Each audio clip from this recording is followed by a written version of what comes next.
नमस्कार दोस्तों, this doctor Chandrakanta के माथुर और आज मैं बात करने जा रही हूँ भारत के सबसे ज़्यादा सेंसिटिव, सबसे ज़्यादा पॉपुलर और शायद सबसे अधिक गलत समझे जाने वाले टॉपिक पर। क्या भारत में सबसे अधिक आबादी किसी एक जाति की है? क्या कोई एक जाति सबसे अधिक शिक्षित है? क्या सरकारी नौकरियों में कुछ जातियों का दबदबा है? या क्या अधिक रूप से कुछ जातियां हमेशा से मजबूत रही हैं? क्या रिजर्वेशन के बाद तस्वीर बदल गई है? और सबसे महत्वपूर्ण बात, क्या हमारे पास उन सभी सवालों के ऑफिशियल डेटा है? दोस्तों, आज का वीडियो किसी राजनीतिक दल के पक्ष या विपक्ष में नहीं है। ये वीडियो किसी जाति को महान या किसी जाति को छोटा साबित करने के लिए नहीं है।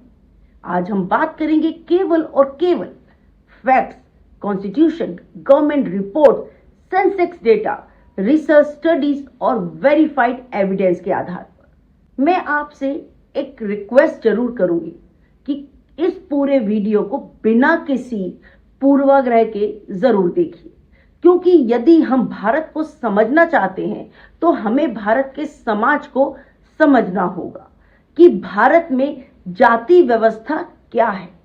दोस्तों, सबसे पहले आपकी एक बहुत बड़ी गलतफहमी दूर करती हूं। आज जिस जाति की बात आप हम करते हैं वे केवल 4 वर्णों की कहानी नहीं है। भारत में हजारों जातियां और उसकी हजारों उपजातियां हैं। वर्ण या कहो वर्ण व्यवस्था एक धार्मिक सामाजिक अवधारणा थी और वही कास्ट एक सामाजिक और स्थानीय पहचान बनी। समय के साथ occupation, region, marriage, culture, language, इन सभी ने मिलकर हजारों जातियों का समूह बना दिया। आज भारत में लगभग 4000 से अधिक जातियां, समुदाय और हजारों उपजातियां हैं। तो प्रश्न उठता है कि क्या सरकार के पास सभी जातियों का ऑफिशियल डेटा है? तो दोस्तों, आंसर है नहीं। दोस्तों, ये बात बहुत कम लोग जानते हैं कि भारत में स्वतंत्रता के बाद हर सेंसेक्स में केवल एससी और एसटी की अलग गणना होती रही। ओबीसी की अलग गणना राष्ट्रीय स्तर पर कभी प्रकाशित नहीं हुई। यही कारण है कि ओबीसी पॉपुलेशन केवल एस्टीमेट पर आधारित है। भारत विश्व का सबसे अधिक आबादी वाला देश है। 2026 में अनुमानित जनसंख्या अगर देखें तो 146 करोड़ के लगभग है।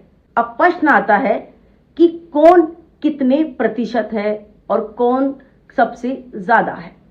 ऑफिशियल सेंसेक्स के अनुसार लगभग एससी लगभग 16.6% और एसटी लगभग 8.6% और ओबीसी का ऑफिशियल सेंसेक्स डेटा उपलब्ध ही नहीं है।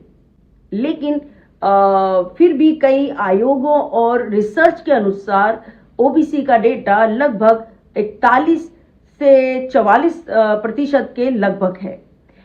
जनरल कैटेगरी लगभग 30% के आसपास मानी जाती है। लेकिन ध्यान रखिए, ये एस्टिमेटेड है, ऑफिशियल सेंसेक्स नहीं है।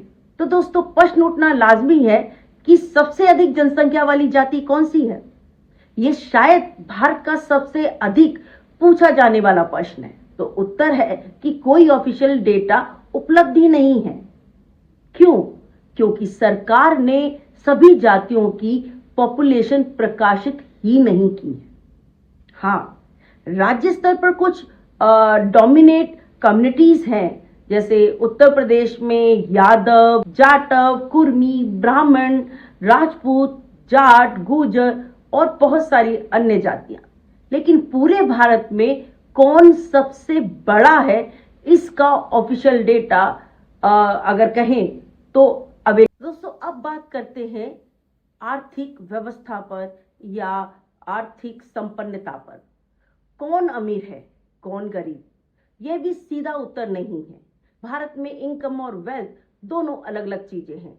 रिसर्च बताती है कि अर्बन बिजनेस कम्युनिटीज जैसे मारवाड़ी, जैन, कुछ वैश्य कम्युनिटीज हैं या गुजराती बिजनेस फैमिलीज व्यापार में काफी सफल रही। कुछ फार्मिंग जातियां हैं जैसे जाट, पटेल, रेड्डी, लिंग्यात और ऐसे और भी अन्य कई सारी जातियां जो अपने राज्यों में कृषि आधारित आर्थिक रूप से मजबूत बनी हुई है। लेकिन एससी और एसटी समुदायों में औसतन गरीबी दर अधिक पाई गई है। इसका कारण केवल जाति नहीं बल्कि historical exclusion, education, land ownership, infrastructure और अवसरों की असमानता भी है। सरकारी नौकरियों में अगर देखा जाए तो किसका पार्टिसिपेशन सबसे ज्यादा रहा है? अब ये सबसे बड़ा प्रश्न है। क्या सरकार बताती है कि किस जाति के कितने आईएएस हैं? सरकार कैटेगरी बताती है, SC, ST, OBC, EWS, unreserved. Reservation policy अगर देखी जाए तो शेड्यूल कास्ट 15%, एसटी 7.5%, ओबीसी 27% और ईडब्ल्यूएस 10%। तो क्या आप बता सकते हैं कि सरकारी नौकरियों में किसका कितना प्रतिनिधित्व है? क्या सरकार बताती है कि किस जाति के कितने आईएएस हैं? इंडिविजुअल कास्ट के लिए तो शायद नहीं, सरकार कैटेगरी बताती है। लेकिन रिजर्वेशन परसेंटेज और एक्चुअल एम्प्लॉयज अलग बात है। हर विभाग में, हर डिपार्टमेंट पे रिजर्वेशन अलग होता है। यूपीएससी में भी हर वर्ष, हर साल कैटेगरी वाइज सिलेक्शन आता है, लेकिन इंडिविजुअल कास्ट का डेटा अभी भी उपलब्ध नहीं हो पाता। यहाँ पर प्रश्न उठता है कि क्या रिजर्वेशन ने इस तस्वीर को बदला है? तो शायद उत्तर हम कह सकते हैं पार्शियली कि हाँ, काफी हद तक। दोस्तों, एक बहुत बड़ा भ्रम भी हमारे समाज में व्याप्त है कि जनरल कैटेगरी मतलब अमीर। आप भी इस बात से एग्री करेंगे कि सभी जनरल कैटेगरी के लोग अमीर नहीं होते हैं। लाखों गरीब जनरल फैमिलीज हैं जहां पर वो अपने सर्वाइवल की लड़ाई लड़ रहे होते हैं। और ये भी कहना गलत होगा कि ऑल शेड्यूल कास्ट मीन्स गरीब, वो पुअर है, नहीं। और आज हजारों सक्सेसफुल शेड्यूल कास्ट एंटरप्रेन्योर्स हैं, आईएएस ऑफिसर्स हैं, प्रोफेशनल्स हैं। तो हम नहीं कह सकते कि सारे एससी आर्थिक रूप से संपन्न नहीं है। ओबीसी एक समान समूह है, वो अमीर भी है और बहुत सारे गरीब भी हैं। ओबीसी के भीतर भी बहुत बड़ा आर्थिक और सामाजिक अंतर है। दोस्तों, यदि वास्तव में समान अवसर चाहिए तो बेहतर सरकारी स्कूल, बेहतर शिक्षक, महिला शिक्षा, skill development, nutrition, digital education, health care और रोजगार, इन सब पर सबसे अधिक निवेश करना होगा। क्योंकि गरीब केवल जाति का प्रश्न नहीं है, अवसरों का, अपॉर्चुनिटी का भी प्रश्न होता है। दोस्तों, आज इस पूरे डिस्कशन में 3 बातें स्पष्ट होती हैं कि पहली, भारत अत्यंत विविधता वाला समाज है। दूसरा, जाति से जुड़े अनेक दावे आधिकारिक आंकड़ों के बजाय धारणाओं पर आधारित होते हैं। जहां आधिकारिक डेटा या ऑफिशियल डेटा उपलब्ध नहीं है, वहां अनुमान और रिसर्च निष्कर्षों को उसी रूप में समझना चाहिए। तीसरा, भारत का संविधान हमें समान अवसर, समान गरिमा और न्याय की दिशा में आगे बढ़ने का मार्ग दिखाता है। समाज की वास्तविक प्रगति शिक्षा, स्वास्थ्य और स्किल, अपॉर्चुनिटी, एम्प्लॉयमेंट और सोशल टुगेदरनेस से होती है। दोस्तों, जैसा कि आप आजकल देख रहे हैं कि सोशल मीडिया वो एक दूसरे से कनेक्ट होने का वो माध्यम है जिससे कि हम अपने विचारों का आदान प्रदान कर सकते हैं।